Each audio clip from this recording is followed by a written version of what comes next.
So what is your favorite part about playing music? And I think when music really gels, you know, like when it's so effortless and it just transports you to another place and you kind of leave your body and you're just sort of watching the music, that's what I live for, those moments. When I don't have to participate, I just get to let it come through me, you know? That's really what excites me. And how often do you feel like that happens? Not often enough. That's hard though, right? I mean, that doesn't get, you gotta be through thick and thin, right? Yeah, that's it. You kind of have to like keep playing even when it's not great to find the like really great stuff. And you also can't force it to be great. You know what I mean? It's gonna be great if it's great, or if you find somebody that has the same vision as you and you know, move in the same direction together, then it can be great. What's the worst gig you've ever been on? The worst gig I've ever Disaster gig story. Oof, that's a hard one. One time I played downwind from a barbecue in a party, like in someone's backyard in the suburbs, and like every time I would inhale, I would just like get like a lungful of barbecue smoke, and then our music got blown into the pool. Wow. Was this here in Ottawa? Yeah. That's funny. Yeah, any gig where there's like lots of smoke I have to inhale. Like one time I went to a party in like a little restaurant, and at some point they thought it would be cool to like bring out a bunch of sparklers, but those things like have the worst smell. And it was in a tiny space and we're trying to perform like it was the worst. One time I played a gig in a gym next to like bench pressing machines and workout rooms. What's the story behind that? It was this like gym that was also so fancy, like fancy enough that they could justify hosting events in the gym after hours. It was a super deluxe gym. Wow. What is your earliest musical memory of hearing like a recording that really excited you? I can tell you the first two records that I got them for Christmas when I was like 10 or 11, maybe 12 even, but it was Meryl Bainbridge's The Garden. And I got it, I asked for that one because of the radio hit that she had called Mouth, which was totally like a disgusting song. It was like, when I kiss your salty lips, you will feel a little crazy, but for me, I'll be famous on TV. Like, the song makes no sense. But the rest of the record is like a beautiful, folky, ballady record, and I actually loved it. I listened to it over and over again. I could sing every note on that record. Juby, Juby, don't you know? I could sing it all. And then the other record was the first Backstreet Boys album. Those were the two first records. And then after that, the next record I really remember getting was the soundtrack to Dr. Dolittle, the movie, which was like the remake with Eddie Murphy. And it was because I was 11 and I was in hip hop dancing, and the teacher assigned us the song Are You That Somebody by Aaliyah. You know that song? Oh yeah, I don't want your body, I'm talking about anybody. No? So good. Anyway, I had to buy the record, the CD, so that I could practice my dance. But I ended up loving every single track on the album. I still love that record. It's really so good. when did you write your first song on your own? The first song I wrote was when I was 16. I think it was after I broke up with my first serious boyfriend. I remember it. I think it was called The Storm. I can play it for you. Like, that's how closely I remember it. But it's very minor, very brooding. But I didn't write any songs after that for a long time. It was like a one-time thing, and then I didn't touch songwriting for a long time. I didn't really get serious about it until I was like 20. But Then your physics degree. Yeah, until sort of the middle of my degree, I did The Artist's Way, that like creativity unlocking book, and I realized I don't know that book. It's a great book. I'm going to make a vlog about it because I want to do a whole vlog about creative self-help books. Anyway, it really made me like realize, I had like an awakening moment where I was like, oh my god, I used to write songs when I was like 15. I had like that one and a few unfinished ones, and then nothing for years, and I had to figure out why that happened. And now I write songs all the time. So what was the awakening moment, and what thoughts or insights could you share about that? Well, in my case, I had been writing songs, like, it's kind of complicated. I wrote some songs in high school, and then I wrote a little bit in the middle of my degree, and then I dated somebody who kind of undercut my confidence a little bit. And then when I did The Artist Way, the idea is that you're supposed to go back and look through your childhood and find like people who were not champions of your creativity, like who may have said things that were maybe like fine at the time, but they kind of stayed with you, like a music teacher who was hard on you, or an experience in which you really didn't enjoy creativity. So I looked through my life, and the thing that had undercut my creativity had only happened to me like a year prior to doing the book, and it was dating this person that really hurt my confidence. And it wasn't even that he like hurt my confidence personally; it was that he was critical of other people, and I took that criticism to heart because he would say, "Oh, this is very clear that this person doesn't know what they're doing," and I was like, "Oh no, I don't know what I'm doing," And so it took me a while before I was like, "Oh, like." I do know what I'm doing. It's also okay if I don't know what I'm doing. And I can write songs because it's joyful and pleasurable. Like, what would you consider the most embarrassing moment you've had to suffer through on stage or in a performance? I haven't had any huge failings. Like, there was the one that I vlogged about on like the second day of VEDA, which was where I double timed the bridge and really made an ass of myself at a jam session. And like little things like that happen a lot. But every time I embarrass myself, it just reinforces this idea that embarrassment is not a big deal. Like, so the more I embarrass myself on stage, the more, like, less it affects me. Yeah. Sometimes I'll, like, play a solo, and it'll be so bad that I'll, like, kind of go red, and I'm like, oh, why did I do those things? I could have not done that. But that's about as bad as it gets. There's never been a time where I was, like, mortified and had to leave crying. Although, the big band show that happened last year was close. I just made so many mistakes, rapid fire, and it was so embarrassing. And it was the first time in a long time where I drove home and was like, whoa!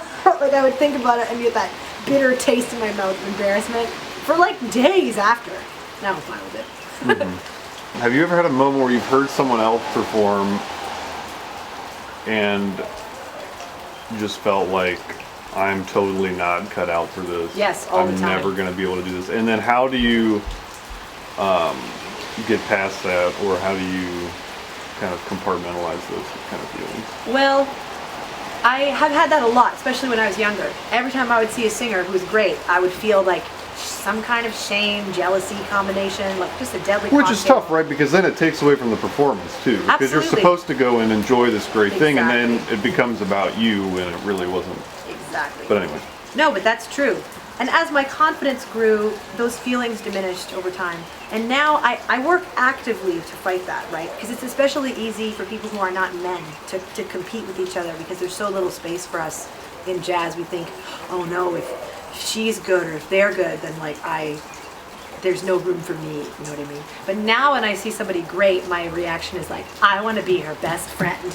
Let's be best friends because you are amazing. And if you can have that attitude, then it's more of a like, what can I learn from them? What can I, infuse into my own playing? Or like, understanding that what they're doing is the thing that they have developed, and you have the thing that you've developed, and they will look at your thing and not understand it just like you don't understand their thing.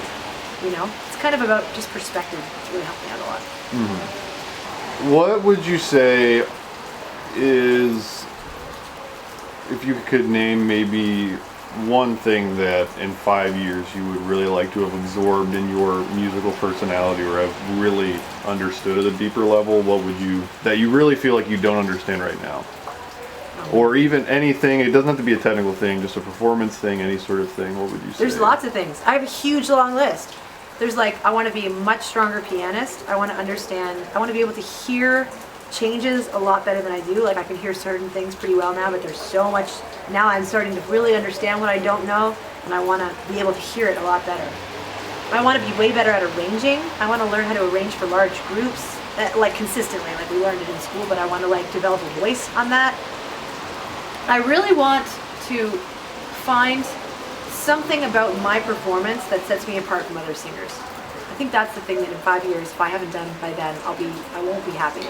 Because when you hear a really great singer, or maybe any player, but especially a great singer, there's something about their performance that is so unique to them, Like, they just have some kind of indefinable X factor. It's not technical. It's like choices that they make, but it's really their personality. And I feel like, although I feel technically proficient and I'm pretty happy with where I'm at right now, I'm only starting to unlock that uniqueness in myself. And I really want to deepen that.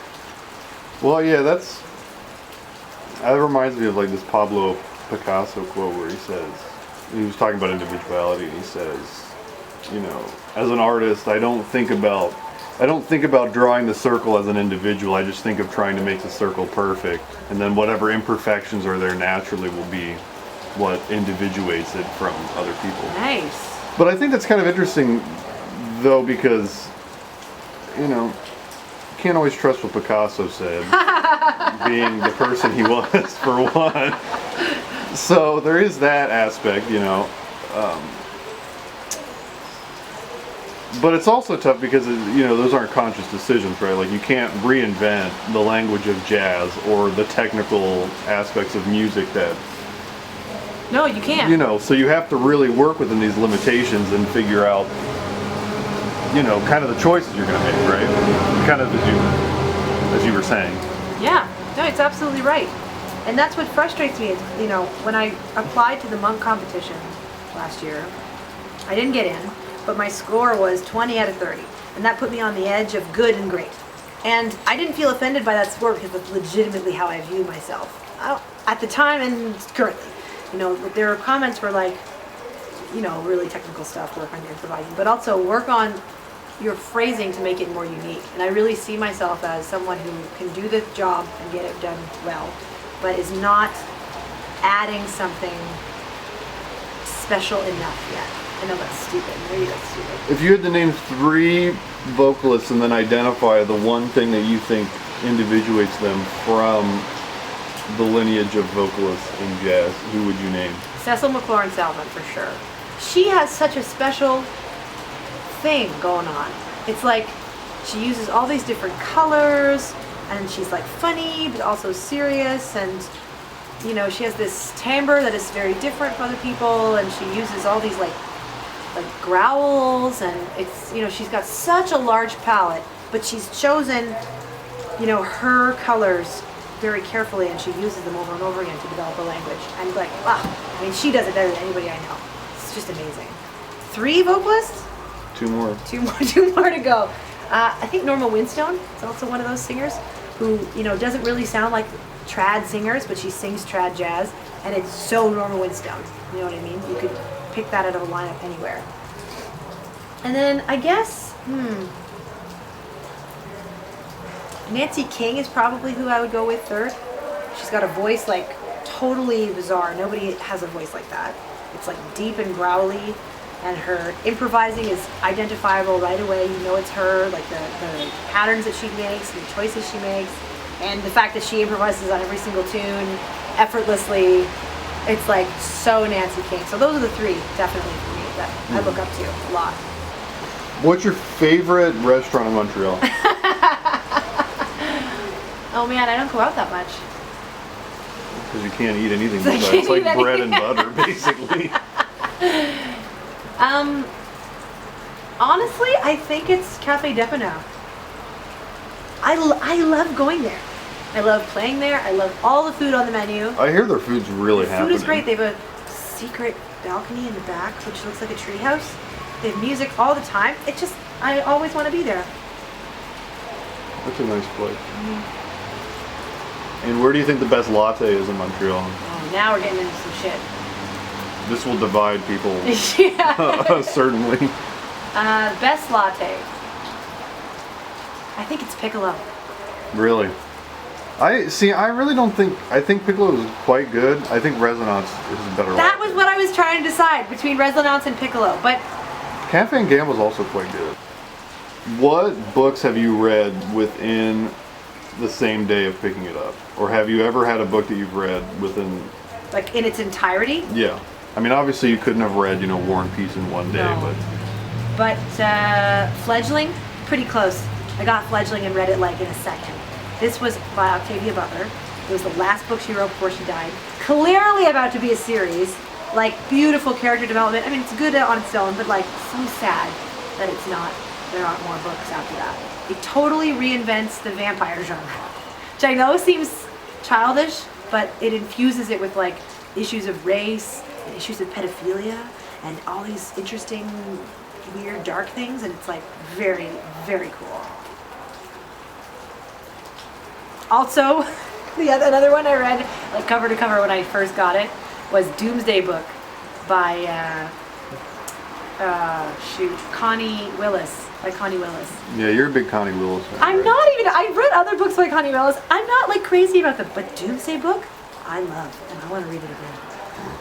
It's time travel, historical fiction, plagues, future times, England, Oxford, England. What more could you ask for? Thanks, Matt. And